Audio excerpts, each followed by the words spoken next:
25 तारीख की रात 11 बजे का टाइम था। हम हवाई अड्डे से मोहम्मदपुर की जानिब चल पड़े। सड़कों के बल्ब बंद थे और इमारतें तारीकी में डूबी हुई थीं। मेरी जीप की बत्तियां रोशन थीं, जबकि मेरे पीछे आने वाले सिंगल कोर के दस्तों के ट्रक बगैर बत्तियां जलाए मेरे पीछे चले आ रहे थे।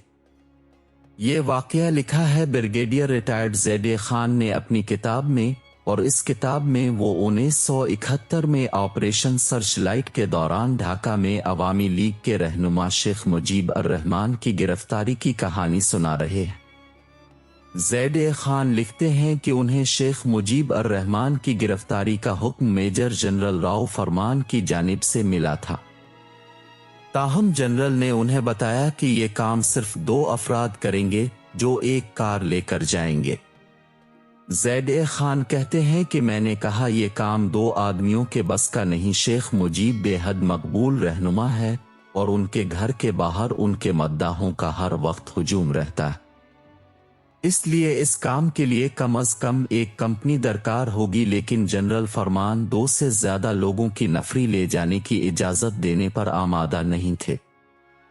आखिर बड़ी मुश्किल से दूसरे जर्नलों की मुदाखलत से ज़ेड खान को 3 ट्रक 62 फौजियों की नफरी और असलहा मिला। ताहम जर्नलों ने उन्हें खबरदार किया कि शेख मुजीब को हर हाल में जिंदा गिरफ्तार करना है और अगर मुजीब मारे गए तो ज़ेड खान को जिम्मेदार ठहराया जाएगा। हामियों के जमे गफीर के अलावा एक और मामला ये भी दरपेश था कि शहर के गुंजान इलाके धन मंडी में शेख मुजीब के मकान के करीब ही जापानी सिफारत खाना था। अगर मुजीब को पता चल जाता कि फौजी उन्हें गिरफ्तार करने आ रहे हैं तो वो सिफारत खाने में पनाह भी ले सकते थे, जिससे मामला मजीद पेचीदा हो जाता। फिर यह भी था कि अवामी लीग के कारकुनों ने जगह जगह रुकावटें खड़ी करके सड़कें बंद कर रखी थी। ज़ेड खान लिखते हैं कि हमने रॉकेट लॉन्चर फायर करके ये रुकावटें तोड़ डाली। इसके अलावा मशीन गन्नों के फायर ने लोगों को तितर बितर होने पर मजबूर कर दिया और ये फौजी काफिला शेख मुजीब के घर पहुंच गया।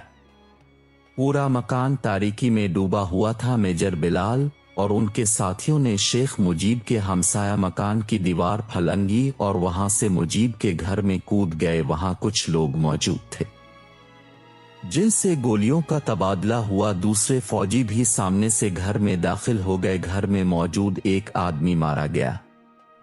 शेख मुजीब के चौकीदार ने मुजाहमत की तो उसे भी गोली मार दी गई। दूसरी मंजिल के एक बरामदे से किसी ने मेजर बिलाल के आदमियों पर फायर किया।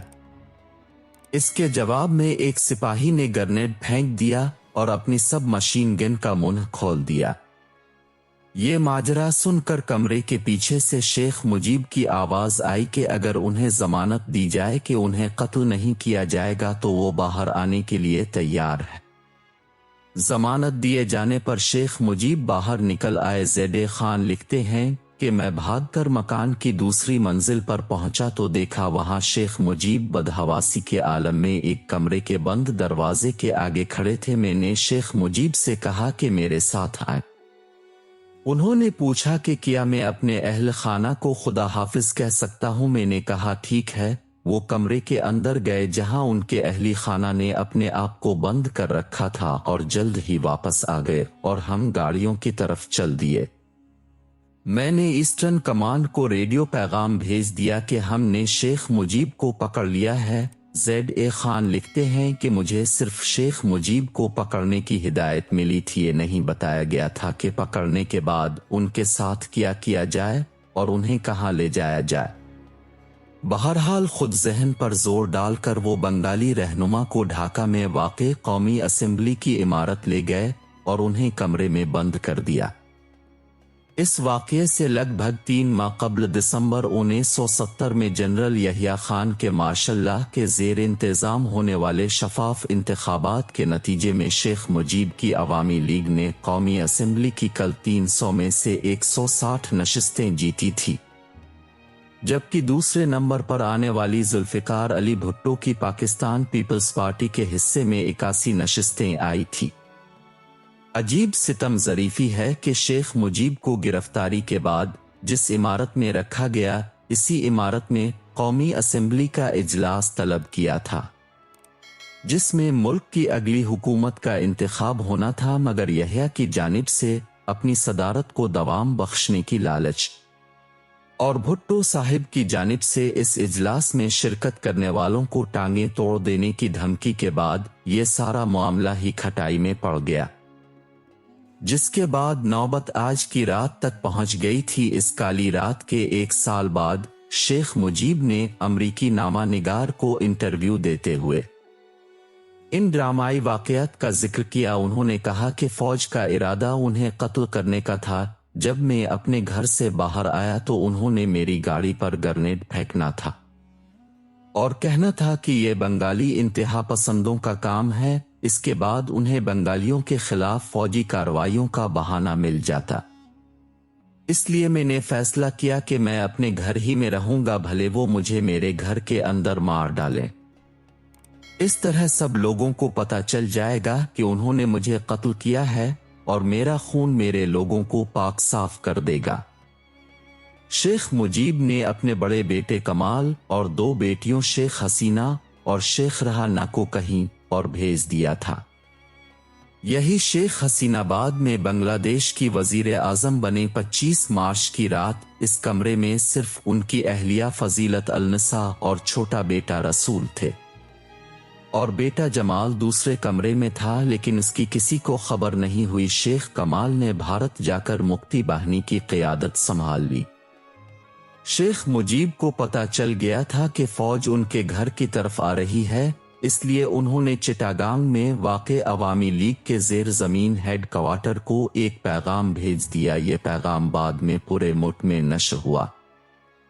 पैगाम का लोबे लबाब ये था कि चाहे मुजीब का जो भी अंजाम हो, फौज की हर तरीके से मुज़ाहमत की जाए। शेख मुजीब ने अपनी गिरफ्तारी के वाक़यात ज़ैद खान की किताब से थोड़े मुख्तलिफ तरीके से बयान किए हैं और उन्होंने कहा कि जब फौज ने मेरे घर पर यलगार की तो मैं दरवाजे से निकल आया और कहा, गोलियां बंद करो, गोलियां चलाना बंद करो, अगर मुझे मारना है तो मार डालो, लेकिन मेरे लोगों और मेरे बच्चों पर क्यों गोलियां चला रहे हो।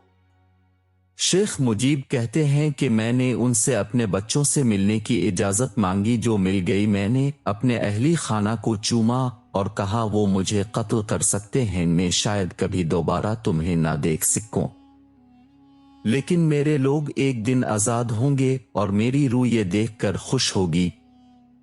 शेख मुजीब ने एक और दिलचस्प वाकया बयान किया है। वो कहते हैं कि जब फौज मुझे घर से बाहर ले आए तो मैंने उनसे कहा कि मैं अपना पाइप भूल आया हूं। उन्होंने मुझे इजाजत दे दी कि मैं जाकर अपना पाइप ले आओ। मुजीब कहते हैं कि इसके बाद फौजी मुझे कौमी असेंबली की इमारत ले गए और पीने के लिए चाय दी गई। वो कहते हैं कि मैंने फौजियों से कहा, जबरदस्त, बहुत जबरदस्त सूरत हाल है, ये चाय पीने के लिए मेरी जिंदगी का आला तरीन लम्हा है। इसके 6 दिन बाद यानी यकम को शेख मुजीब को C-130 में सवार करके रावलपिंडी ले जाया गया।